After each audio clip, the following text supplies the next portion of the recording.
Bonjour et bienvenue sur ma chaîne, j'espère que vous allez bien. Je vous retrouve dans cette vidéo pour vous parler des 7 derniers livres que j'ai lus pendant les 15 derniers jours. Et je commence avec Sa vie dans les yeux d'une poupée d'Ingrid Desjours.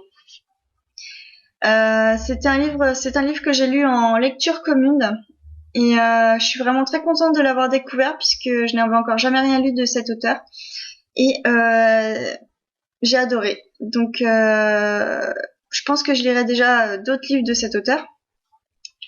Et pour d'abord vous parler de celui-ci, il s'agit d'un thriller où il se passe donc des meurtres assez étranges et on va suivre donc deux personnages. Tout d'abord Barbara, qui est une jeune fille qui rentre dans le monde du travail, qui a été élevée par sa mère car son père les a abandonnés quand elle était plus jeune.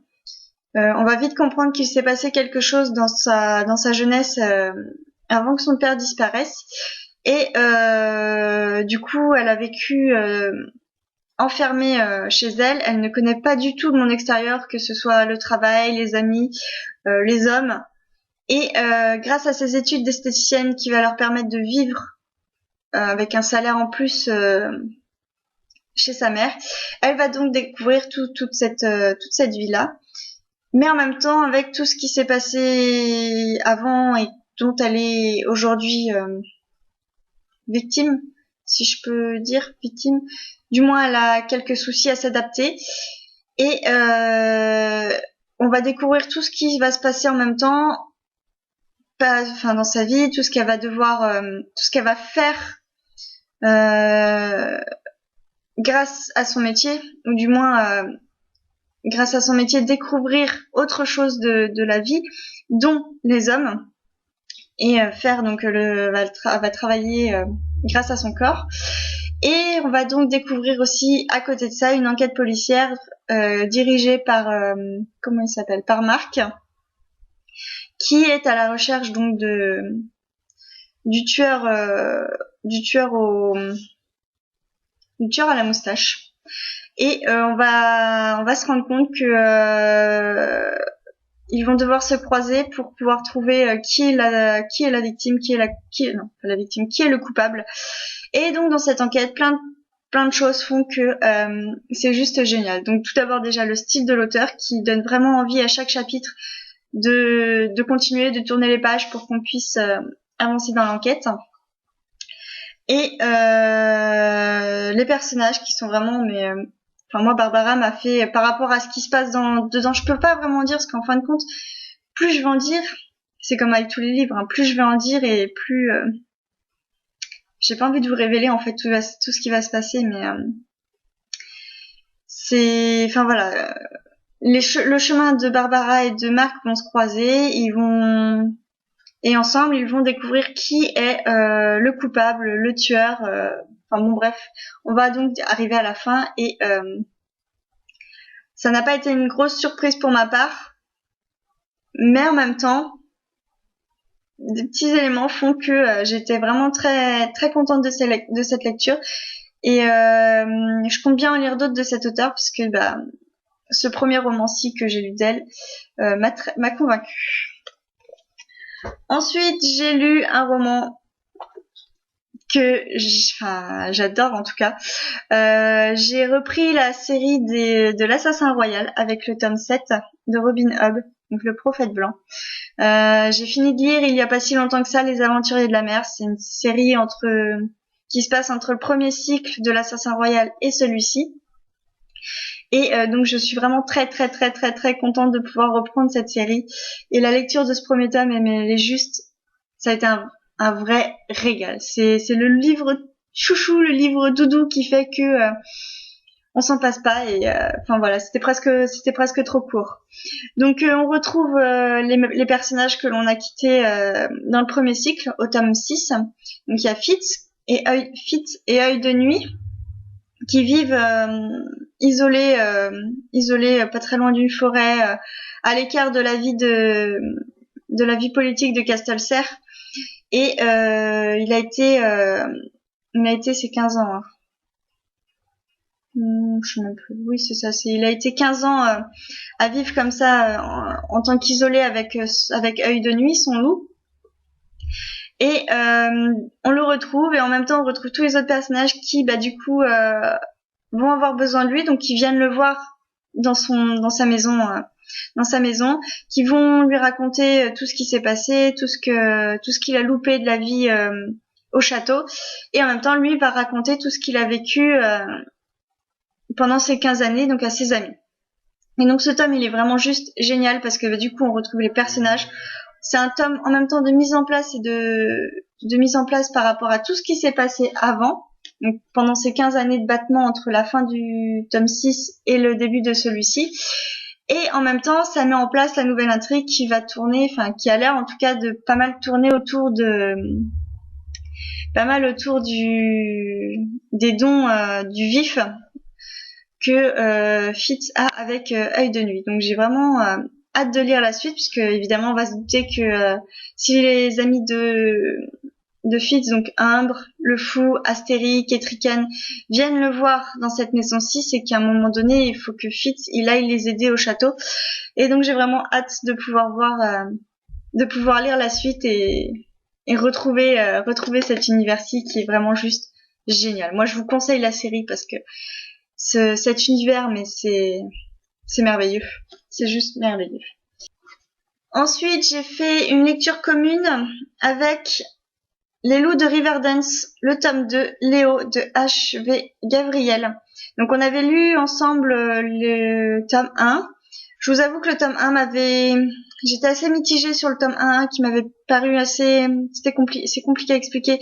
L'intrigue en elle-même est vraiment très intéressante, mais j'avais trouvé le style de l'auteur cucul-praline, assez gnangnan dans la romance entre les deux personnages. Et j'avais trouvé pas mal de longueur aussi, qui fait que le récit était assez long à se mettre en place, assez long à se développer. Et j'avais trouvé ça dommage. Et en fin de compte, donc après, on a décidé de lire le tome 2. Et donc j'avais peur de retrouver ces mêmes petits soucis que le tome 1. Et au final, pas du tout. Enfin, en tout cas, moins que dans le tome 1. C'est-à-dire que ce tome-ci m'a quand même beaucoup plus plu que le tome 1. Dans celui-ci, on a Léo, donc c'est le fils de Marcus, l'ancien alpha de la meute de loup-garou. Et on retrouve donc Léo qui va se découvrir certaines attirances sexuelles du même sexe que lui avec un homme qui arrive dans sa vie. Donc Léo, entre la fin du tome 1 et ce tome-ci, il s'est passé 7 ans. Et entre-temps, Léo s'est marié, a eu un enfant, a divorcé de son ex-femme. Et donc, on arrive à ce moment-ci où Léo va donc va rencontrer un homme et va tomber amoureux. Et on va voir comment se développent les sentiments de Léo et la façon de gérer ces nouveaux sentiments qu'il découvre. Et donc, du coup, dans ce roman-ci, l'intrigue qui se passe autour, à côté de la romance, est plutôt aussi intéressante, vraiment intéressante, et a plutôt bien démarré. Donc en termes de longueur, on peut dire que en termes de longueur, on peut dire qu'il y en a quand même beaucoup moins que dans le tome 1, sauf que arrivé au milieu, à peu près au milieu, l'intrigue pour moi s'est mise à ralentir, et donc là j'ai ressenti plutôt des longueurs. Après, rien de dérangeant particulièrement, enfin voilà, le livre je l'ai quand même lu assez rapidement, parce que je l'ai assez rapidement quand même, mais voilà, sur le terme des longueurs, il y a encore des petites choses qui m'ont gênée. À côté de ça, la romance m'a paru vraiment beaucoup moins, mais alors beaucoup moins gnangnan, ou comme j'aime bien le dire, cucul-praline, que dans le tome 1, parce que dans le tome 1, c'était Lucas avait tendance à s'apitoyer sur lui-même, à se plaindre, à vouloir des choses, mais à dire oui, non, de toute façon, je suis le plus malheureux, j'y arriverai jamais, on m'aimera jamais, je suis le plus triste, c'est lui le plus fort, il pourra pas m'aimer, enfin bon, à se plaindre tout le temps. J'ai pas trop aimé ce côté-ci, que là, j'avais un peu peur, puisque du coup, Léo découvre, donc il aurait pu faire son timide, style j'ose pas, non, il va pas m'aimer parce que j'y connais rien, et en fin de compte, pas du tout, parce que il découvre, mais il assume aussi, il ose, et enfin voilà, on n'a pas eu un gamin qui osait pas. Enfin voilà, j'ai pas eu cette impression de gnangnan, tout simplement, de gnangnan. Donc voilà, un tome qui m'a quand même beaucoup plus plu que le tome 1 et je suis donc plutôt contente d'avoir lu ce livre-ci. Ensuite, j'ai lu sur ma liseuse un partenariat avec l'auteur. En fait, l'auteur m'a contacté par Facebook, par ma page Facebook, et m'a envoyé son roman sur ma liseuse. Et il s'agit de... On voit pas très très bien en plus. J'ai plein de reflets de lumière et tout ça, parce qu'en plus, je suis obligée d'allumer ma lumière, alors vous imaginez. À cause du fait que maintenant, il est à peine 6 heures, il est même pas 6 heures, il fait déjà nuit à la maison, c'est juste une horreur. Enfin bon, bref. Le loup de Fardisland, avec l'accent. Les liens du sang de Bobby Reich. Donc c'est un roman policier que l'auteur m'a gentiment envoyé et je l'en remercie parce que c'est une lecture qui m'a plutôt bien plu. C'était vraiment très sympathique cette petite lecture. Ça raconte l'histoire de plusieurs jeunes qui comment je vais pouvoir vous raconter l'intrigue. En fait, il se passe plein de choses dès le départ. On a ce qui s'est passé il y a quelques années et qui va avoir une répercussion sur ce qui va se passer aujourd'hui. Et en même temps, il y a des liens et tout ça, donc ça revient encore, comme à chaque thriller, à avoir un peu de difficulté à raconter et à faire un résumé du roman. On a plusieurs jeunes à qui il arrive des accidents. Enfin, du moins, ce qu'on pense être des accidents. Et il va falloir que tous ces jeunes-ci, donc ce sont des adolescents hein, qui sont au collège-lycée, enfin dans un pensionnat sur l'île de Fardisland. Et il faut qu'ils découvrent donc... qu'ils comprennent, ils veulent comprendre qu'est-ce qui se passe, pourquoi un tel est tué, pourquoi un tel est mort, pourquoi l'autre il a eu cet accident, pourquoi... En fait, il se passe plein de choses d'assez douloureux et d'atroces pour ces jeunes. Et donc, il va y avoir un trio de triplés, de frères et sœurs qui vont vouloir comprendre un peu ce qui se passe, normal, puisque ce sont leurs amis à qui il arrive tous ces genres d'accidents. Et du coup, j'ai plutôt été bien pris. Alors au début, j'ai eu quand même pas mal de mal à rentrer dedans parce qu'il fallait quand même mettre en place donc l'univers, l'île de Fardisland, ce qui s'est passé avant, ce qui se passe maintenant, comment l'histoire démarre, et surtout le nombre de personnages qui est assez important dès le départ. Donc au début, faut quand même pas mal replacer tout ça dans son contexte. Et là, pour le coup, j'ai eu plus de mal. Mais une fois qu'on a mis en place tous les personnages, je me suis prise au jeu et j'ai voulu aussi comprendre un petit peu ce qui se passe et comprendre pourquoi donc tous les jeunes meurent, pourquoi ils ont tous des accidents, pourquoi on s'en prend à eux particulièrement sur cette île-ci, et voir les liens qui se créent entre ce qui s'est passé il y a quelques années et ce qui se passe aujourd'hui. Et j'ai plutôt bien aimé. Donc je suis quand même assez contente de cette lecture et l'auteur nous laisse sur une fin qui m'a laissé sur la fin justement parce qu'il n'y a pas de fin. On n'a pas du tout l'identité qu'on voudrait avoir on sait qui est le coupable, mais on ne sait pas qui c'est. On l'a pas. Voilà, c'est l'auteur nous laisse comme ça en plan, je pourrais dire en plan sur la fin. Et du coup, j'ai qu'une envie, c'est que vu que je me suis prise au jeu de l'intrigue, moi aussi j'ai envie de découvrir la suite et j'ai envie de lire la suite parce que je veux comprendre qui est cette personne, qui est le coupable en vrai. Et donc comme c'est un tome 1, j'ai bien envie de lire le tome 2. Je mettrai juste je pense que c'est ce que je vais mettre dans ma chronique écrite, un petit bémol. Donc au niveau du fait que l'auteur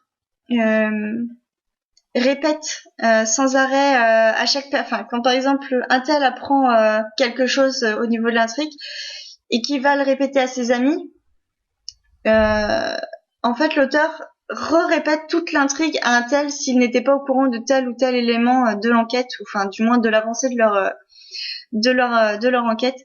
Et c'est vrai que moi j'ai lu ce livre aussi en une journée. C'était mon jour de congé, je l'ai lu en une journée. Et le fait de relire plusieurs fois dans le roman tous les éléments de l'enquête au fur et à mesure, mais que du coup on commence petit, on redit tout, c'était assez long par moment. C'est pas que c'était long, c'est que c'était de la répétition, et me voilà. Après, moi, je me suis prise au jeu de ces adolescents, et donc du coup, je suis plutôt contente de cette lecture. Et il me faut la suite pour que je puisse savoir qui est le vrai coupable. Ensuite, j'ai enchaîné avec un autre thriller, donc un thriller qui me faisait énormément envie, dont j'attendais la sortie poche du livre avec impatience, que j'ai acheté tout de suite, mais je ne savais pas si j'aurais eu le temps de le lire. Et j'ai eu le temps. Il s'agit de La patience du diable de Maxime Chatham. Pour ceux qui me suivent, vous savez que Maxime Chatham est un auteur que j'adore. J'adore ses romans, ses thrillers, et mais quelque chose de, enfin voilà quoi, c'est tout ce que j'aime dans les thrillers. Il y a du suspense, une intrigue qui tient la route, il y a la part de glauque qui est là, enfin voilà, les réflexions, il y a tout ça, c'est vraiment un auteur, une plume que j'adore. Et donc du coup, j'ai lu la suite, c'est une suite sans être une suite, hein, de La Conjuration primitive, qui avait été un coup de cœur. Ce roman-ci avait été un coup de cœur, il avait été juste génial à lire, à suivre. Je me souviens l'avoir dévoré aussi, puisque c'était vraiment, j'avais été prise dans l'intrigue et dans cette noirceur du monde, dans ce truc complètement dément. Et donc on retrouve ici le personnage de Ludivine et les personnages de Ludivine et Seignon. Je sais pas si on le prononce comme ça, mais de Seignon. Et dans une nouvelle intrigue, c'est 1 an et demi plus tard, à peu près 1 an et demi plus tard, par rapport à La Conjuration primitive. Et Ludivine, entre-temps, a pris des cours, ou du moins s'est instruit au niveau du profilage des enquêtes des tueurs en série, puisque elle, tout ce qui l'a intéressé par rapport à l'enquête de La Conjuration primitive, c'était ce côté tueur en série, et elle a décidé de s'intéresser de très près à cette faculté de rentrer dans la tête des tueurs et de découvrir ce qu'ils ont en eux, de découvrir leurs besoins à eux, les tueurs en série, de tuer, leur façon de faire, enfin voilà, tout ça. Et donc du coup, on la retrouve ici pour une nouvelle enquête, et cette enquête a été pour moi pas moins bien, mais moins intéressante au niveau du glauque, justement, du gore, parce que j'ai trouvé qu'il y avait moins, il y en a, hein, il y a toujours des descriptions macabres, des descriptions assez horribles à lire, mais j'ai trouvé que du coup, vu que Ludivine était plus dans la réflexion des tueurs en série, c'était beaucoup, voilà, des recherches sur la psychologie du tueur, sur comment le tueur a pu procéder, sur pourquoi il a fait ci, pourquoi il a fait ça. C'est intéressant. De ce côté-ci, j'ai rien à dire, c'est vraiment très très intéressant. J'ai adoré ce roman. Il s'est lu aussi vite que tous les autres livres de Maxime Chatham que j'ai pu lire. Mais du coup, il y avait moins le côté gore, et ça m'a un peu manqué. Ça m'a un peu manqué, ce côté un peu gore, ce côté un peu description macabre. Je pense que je suis pas très bien dans ma tête, hein, pour vouloir des descriptions de ce genre-ci. Mais ça m'a un peu manqué. Après, c'est la suite. Moi, j'ai dévoré le livre. J'ai adoré. Voilà, j'adorais. La suite est à lire aussi assez rapidement. Enfin, se lit assez rapidement aussi, en tout cas. Ensuite, j'ai complètement changé de registre. Voilà, la semaine dernière, j'ai une copine qui m'a prêté un DVD, ou il y a 15 jours, je sais plus, qui m'a prêté un DVD, et du coup, parce qu'elle sait que j'avais le livre, mais que je ne l'avais toujours pas lu.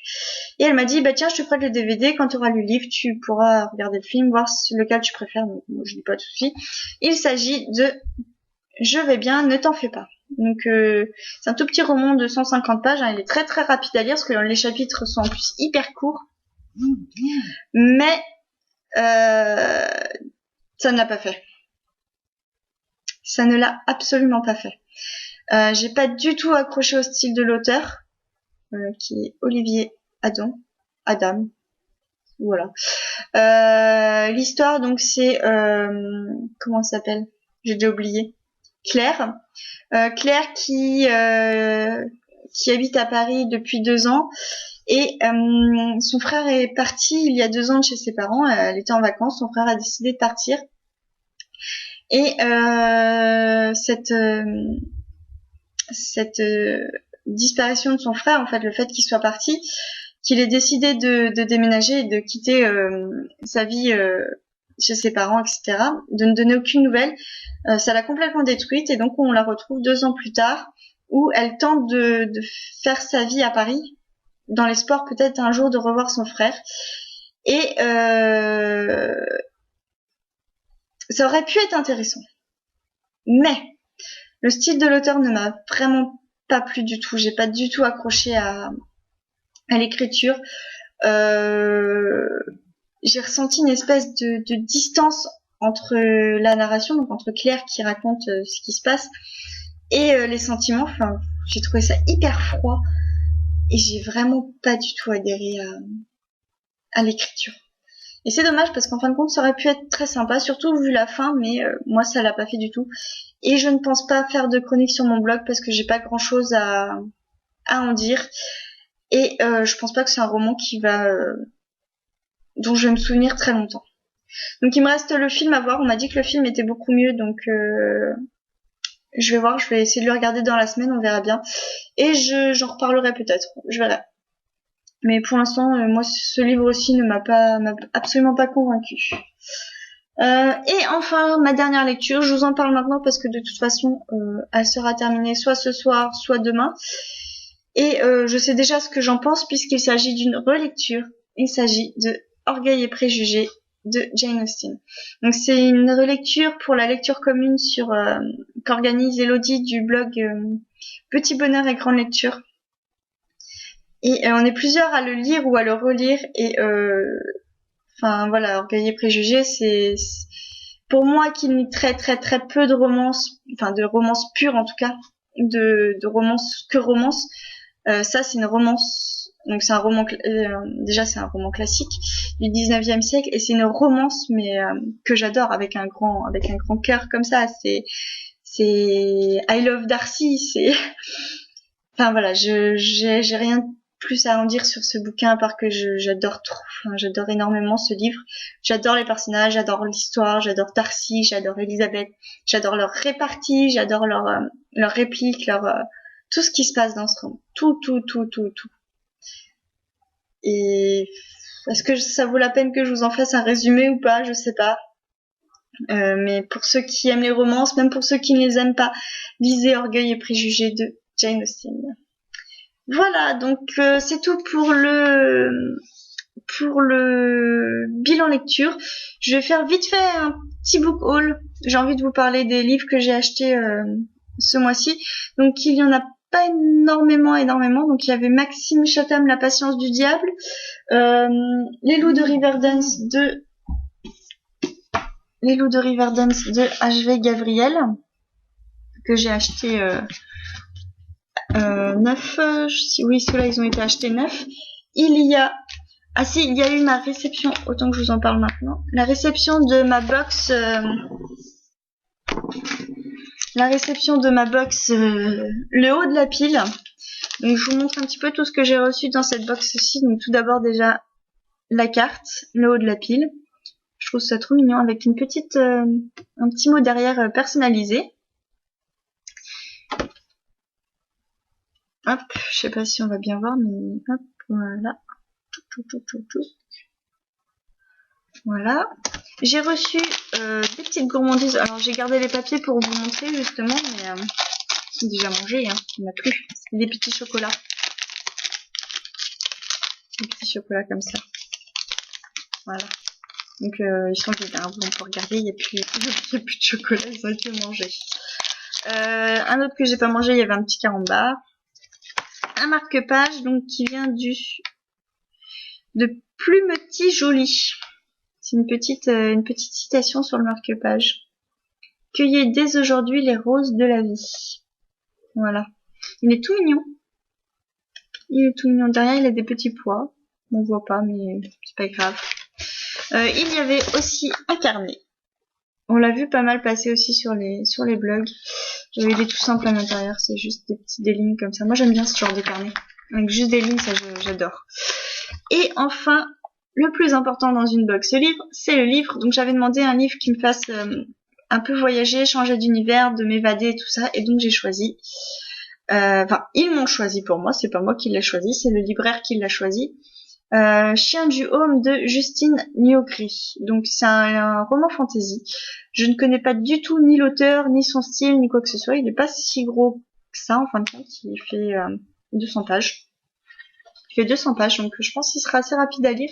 Et donc je pense me le faire au mois de décembre, je pense. Donc ça, c'était pour ma réception ma box livre L'eau de la pile. Donc j'étais assez satisfaite de cette box. J'essaie d'en voir plusieurs en même temps, enfin d'essayer d'en commander plusieurs quand je peux, pour essayer de les comparer un peu. Et bah pour l'instant, celle-ci, par rapport au prix, est celle qui me convient le mieux. Puisque pour 14 €, il y avait les petits goodies, les petits chocolats, le marque-page, le carnet, plus le livre. Donc je suis plutôt satisfaite de cette box-ci. Et enfin, 3 derniers achats que j'ai fait la semaine dernière dans une bouquinerie. Et j'ai été méga contente de faire ces achats-ci. Simplement parce qu'il s'agit de nouveautés qui sont sorties au mois de octobre et au mois de novembre, il me semble. De toute façon, c'est des livres très très récents. Sauf un, donc je vous montre déjà tout de suite lequel... Enfin, c'est pas celui-ci qui était le plus intéressant au niveau des prix, mais j'avais envie de le lire parce que j'avais vu plusieurs avis qui me tentaient pas mal. Il s'agit de La religion de Tim Willox que j'ai acheté pour le prix de 4,75 €. Donc celui-ci, il est pas... C'est pas celui-ci qui est le plus avantageux peut-être, mais bon. C'était un achat parce que celui-ci faisait partie de ma wishlist. Mais 2 autres achats qui n'étaient pas non plus spécialement prévus tout de suite, puisqu'il s'agit de grands formats qui coûtent quand même assez cher au départ, puisqu'il y en a un qui coûte à l'achat 18,50 € et l'autre il coûte 15,95 € en neuf, que moi j'ai eu tous les deux, donc je les ai eu à 6,40 €, enfin un 6,40 €, l'autre 6,40 €, donc c'est même pas le prix d'un seul, et c'est 2 livres très récents. Il s'agit donc du Feu secret de C.J. Dougherty et Karina Rosenfeld, et Le retour de l'oiseau tonnerre, le tome 1 de Anne Robillard. 2 livres qui me faisaient pas non plus envie que ça et qui n'étaient pas prévus en achat neuf, en tout cas prochainement, mais que j'ai vu à la bouquinerie, et j'ai vraiment été surprise de les trouver à la bouquinerie déjà, puisqu'ils sont récents, et surtout ils sont dans un état, mais ils viennent de sortir de la librairie, quoi, ça se voit, ils ont été lus une fois et ils sont vraiment comme neufs. Comme neufs. Il n'y a pas un pli, il n'y a pas... La tranche, elle est nickel. Les tranches, elles sont nickel. Je sais pas si on voit bien, mais enfin... ils sont comme neufs. On dirait que je les ai achetés neufs. Donc je suis plutôt satisfaite de ces achats-ci. Et d'avoir craqué pour ces livres-ci, alors que il faudrait que j'évite un peu en ce moment. Enfin bon. Ça, le porte-monnaie, hein, il nous en veut toujours un peu à la fin du mois, mais c'est comme ça. Donc voilà, c'est tout pour ce mois-ci. Si je récapitule, j'ai dû lire 12 ou 13 romans pour le mois de novembre. Donc je suis plutôt satisfaite de ce mois-ci. J'ai acheté des livres, mais j'en ai lu plus que ce que j'en ai acheté, donc c'est encore mieux. Et j'ai aussi lu au moins 3 des livres que j'ai achetés ce mois-ci ou reçus ce mois-ci qui ont été lus ce mois-là. Donc c'est un super mois pour moi. Je suis plutôt contente de mes lectures. Et donc je vous retrouve dans une prochaine vidéo. Je vous dis à très bientôt, et surtout n'hésitez pas à mettre des petits messages pour me dire ce que vous avez lu, ce que vous voulez, si certains livres vous tentent, si d'autres ne vous tentent pas, s'il y en a qui vous ont plu ou pas plu, enfin bon bref, n'hésitez pas les petits commentaires. Je vous dis à très bientôt pour une prochaine vidéo, bye bye.